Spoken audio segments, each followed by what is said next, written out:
So this house I used to go to like every day.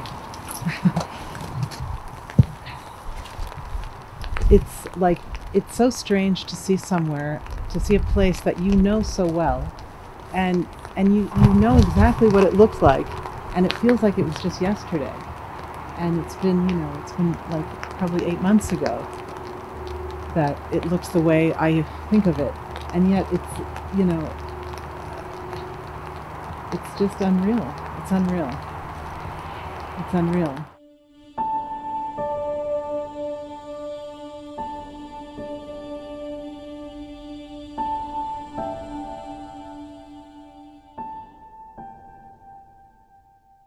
מבוא Modi'im was the first settlement in the Modi'in area in modern Israel. The community began as a religious Nachal settlement with the backing of Poalei Agudat Israel in 1965. Soon after, work began on the construction of 12 houses, Beit Knesset, and Cheder Ochel. For much of its history, the moshav was isolated, nestled next to the Ben Shemen forest. The road ended a few hundred meters east of Kivrot HaMaccabim. In the summer of 1976, a group of followers and disciples of Rabbi Shlomo Carlebach settled into the yeshuv. Through his influence, they had come to a life of Torah observance. They were Bali Teshuvah, returning again to the land of their fathers. They named their new home Me'or Modi'im, which means the light source that gives knowledge. The name certainly applied to Reb Shlomo. He lit up minds and hearts with joy through his deep teachings.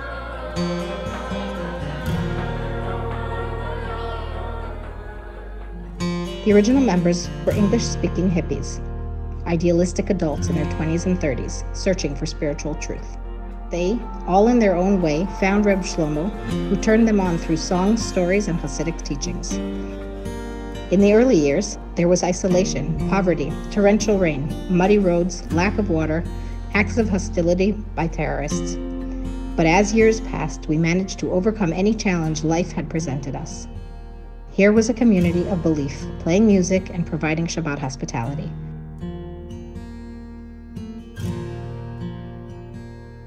Theirs was a generation of fire.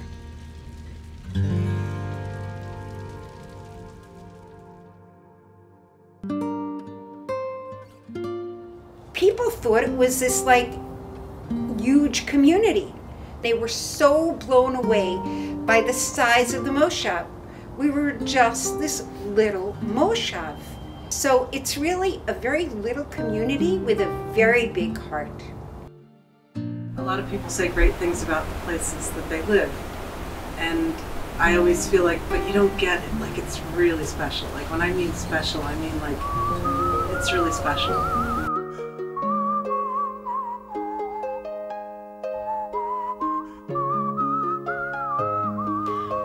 I recall when I first met Reb Shlomo, his singing was so inspiring. Just a few words that I spoke to him about made me feel like I had a friend for life. It was like I had found a whole community.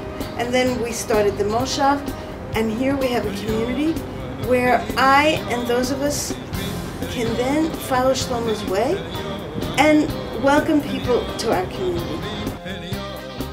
For me, the strongest point about the moshav is Hackmastat Orchim. On any given Shabbos, we would have a house full of people, and when we had overload, you just pull around the moshav and farm people out. That's exactly how I found my husband. He came here as a Shabbos guest, walking down the street, invited him over. People used to sleep in our van. People used to sleep in tents on our front yard, and Nechama told you she put them under the table. It was crazy. But the moshav was always open-hearted.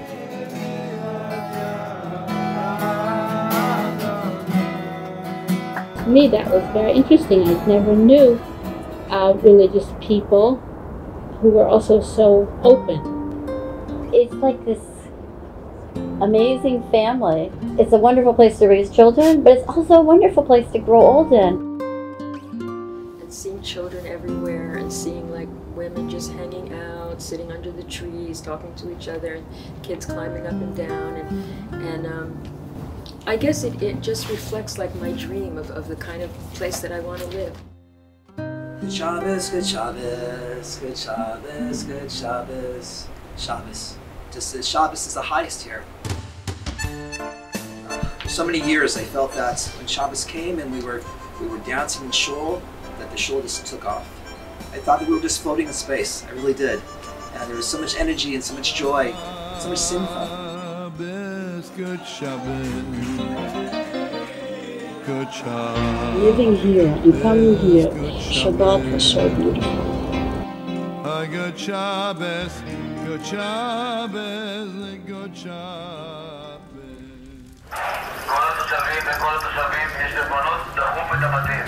גל שרפות התפשט היום בכל רחבי הארץ. בעקבות שרפה ביער בן שמן, בתים עלו באש.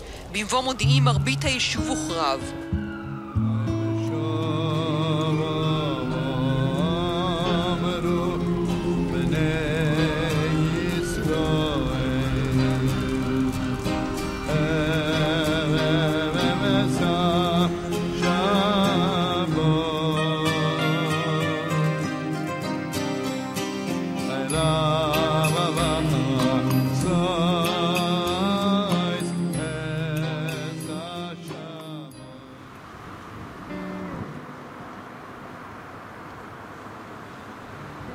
I mean, this is my house.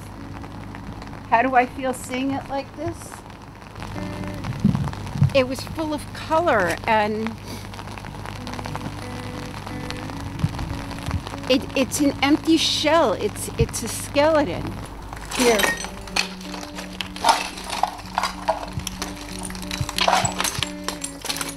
This is my wedding china. This was given to me from my grandmother for my wedding. I look at here, every little thing I pick up is a memory.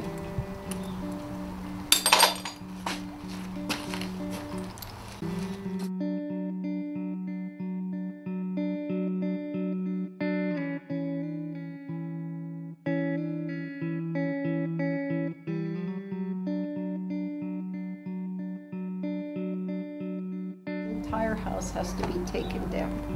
It has to be knocked down completely. For me, it's hard because the entire upstairs and the roof was built by my husband. The beams, he laid the roof, and the pictures that I had to show are no longer here because they broke. So the memories are in my heart and in my head. I don't have words. You know.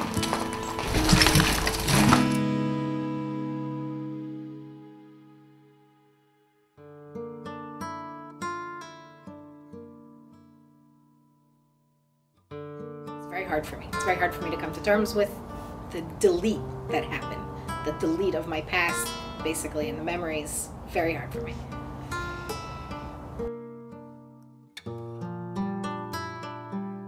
It feels very cold on the inside, not just on the outside.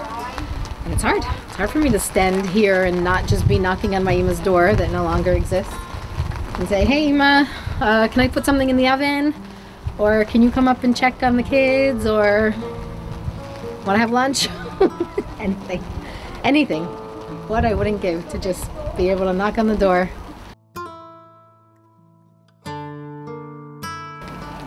This particular house, my Ima's house, was sort of a clubhouse.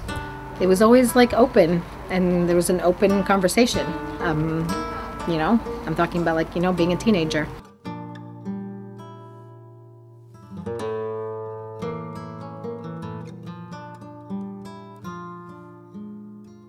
This is stability. This was our home.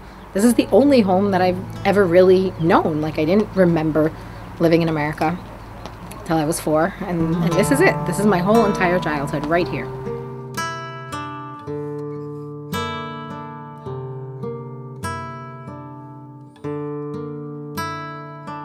The actual house doesn't look too good, but it's okay.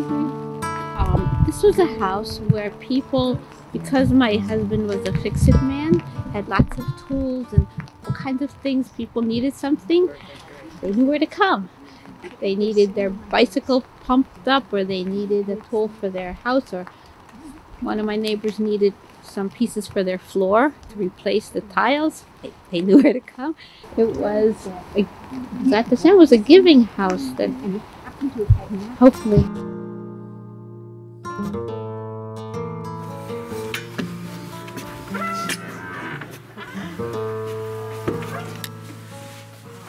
Please come in.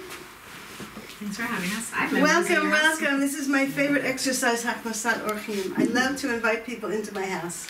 This wall had tiles all over it. I came in, I touched the wall, and crash!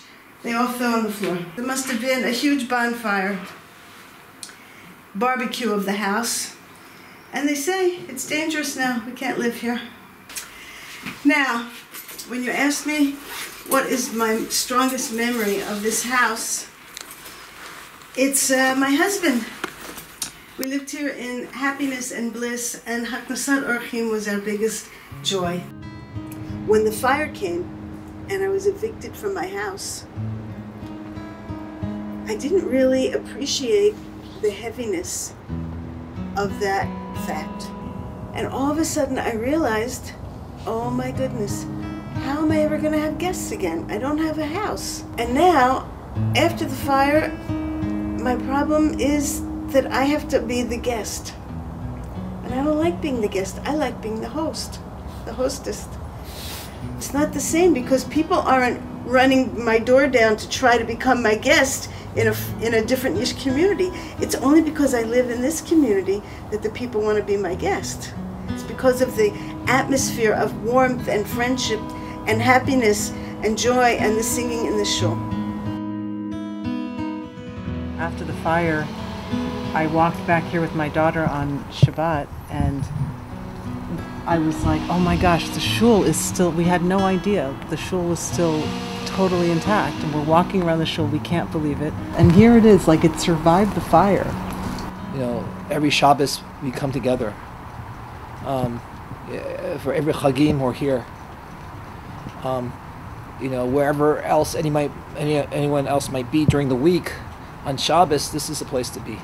This area was for both men and women, and then someone donated this tent for us to use, and we made this into the women's section. It's still not a lot of space, so we hope that in the future that the Beit Knesset will develop and it'll expand, and it actually will be a permanent building and not just a tent.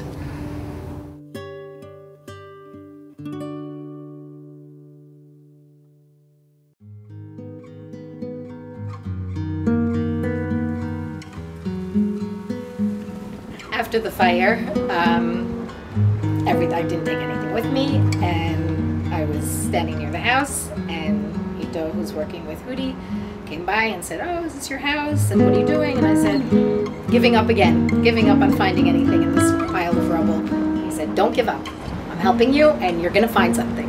And that moment of standing there, I just felt like I was sinking in the ashes, and then this sparkly thing just kind of showed up.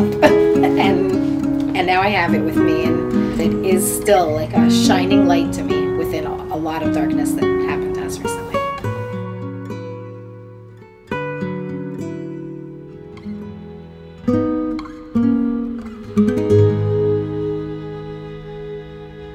Right after the fire was Rosh Chodesh, and none of us believed that we were really going to have a Rosh Chodesh gathering. At first we thought we'll have it in the Moshav, and everybody was saying, no, the air and the smoke, it will be too terrible, no. And then they said, okay, do it by the Zaglambi. I came there before anyone was there. I looked up, and there were these big letters, Zachor, and I started to cry, and I realized that we are coming out of like our own personal Holocaust. And I said, how am I going to lead? How am I going to be the simcha? But as soon as the women started coming, and everyone brought the most beautiful food, more beautiful than ever.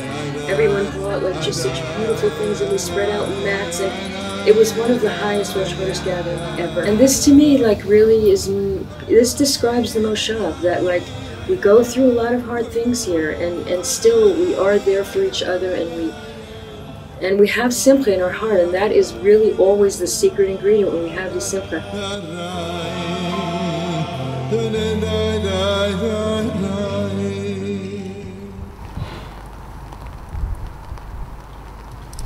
My vision is to come back. My vision is to come back here and rebuild.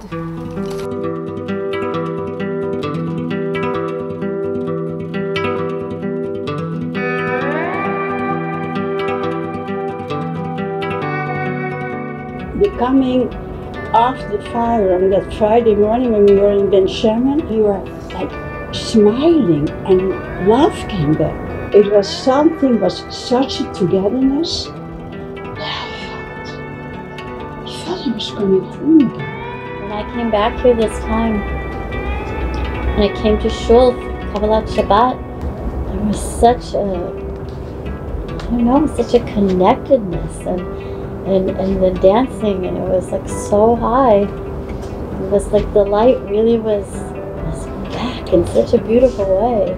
I've never seen the garden like this. Never. This is very unusual. Usually the plants are like about to here, you know, and now they're huge. There's this one field of narcissim in the forest, and it's beautiful. It's beautiful. I said, you know what? I have to go and see if our narcissim are there, because they're always there in December. And I have to tell you, there is such a field of narcissim. I wish that just like that field came back, that our moshav should come back to life. I wish that my children will be able to follow in our footsteps and get to a place where they'll be having a home where they can invite people into the moshav. You can come back in another, I don't know, 15, 20 years, and we're going to stand on the backdrop of a not burnt house and you can ask my kids the same questions. My vision is a new house and to be right here. There's no other place for us. This is it. You know, just bless us all that the fire that consumed so much also is the fire that creates, you know, a new world, a new life. Return again, return to the land of your soul.